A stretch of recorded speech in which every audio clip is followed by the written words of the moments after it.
Колку од текстилните работници во регионот ќе останат на работа ќе се знае до крајот на месецот, до кога фирмите треба да аплицираат за субвенции од петиот пакет мерки. Како што е најавено, компаниите ќе може да конкурираат до крајот на април.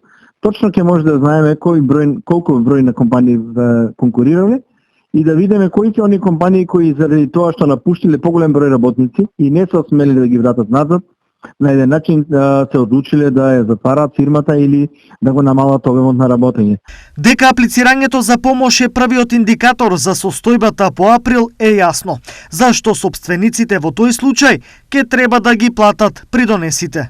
Па после дејности кои и после февруари и март, бидејќи помошта е февруари и март, април, мај, јуни сигурно ќе има големи затварања и немање работа, дали заради нашите мерки за заштита од коронавирусот, дали заради големиот локдаун во европските држави, ќе се надеваат, сигурно ќе бараат и шести пакет на мерки, бидејќи кризата очигледно дека ќе продолжи. Дали таа ќе трае до јуни, до јули, до август, никој не може да претпостави, но секако дека ќе биде потребен и шести пакет на економски мерки.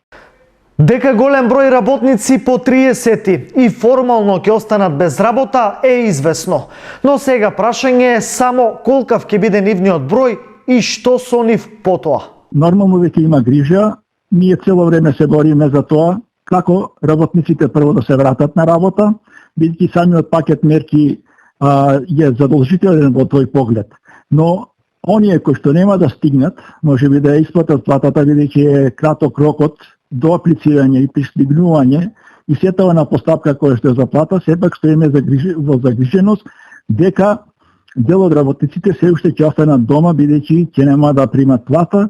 Во вакви околности, многу е веројатно цената на трудот повторно да падне, а овие луѓе барајки плата по секоја цена да бидат злоупотребени со работа на црно. Тие ќе бараат некоја екзистенција и спас во фирми, а со тоа ќе се појави онаа сива економија и беззаконско работење со непријавување на работниците. Сепак, колкав ќе биде бројот на работници кои по Велик ден ќе бараат друга работа, никој не се осмелува да прогнозира, зашто нашата судбина и понатаму не е во наши раце. Се зависи од состојбата со пандемијата во Германија, Холандија, Белгија и нивните нарачки.